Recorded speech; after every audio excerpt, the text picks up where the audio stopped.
Inflation, insécurité, avortement, les candidats républicains à la présidentielle américaine de 2024 se sont accrochés sur de nombreuses questions lors du premier débat de la campagne.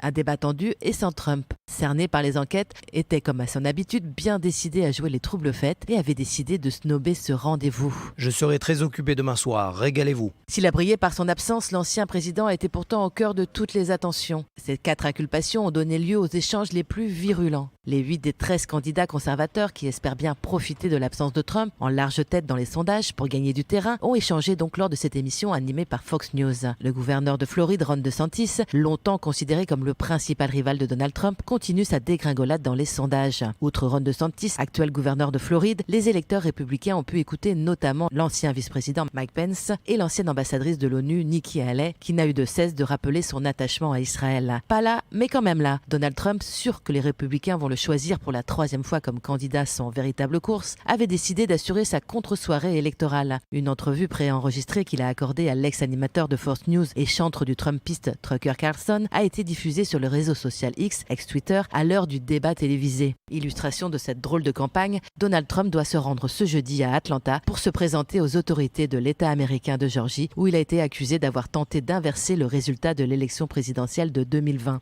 Trump sera placé formellement en état d'arrestation, mais devrait repartir libre après le paiement d'une caution.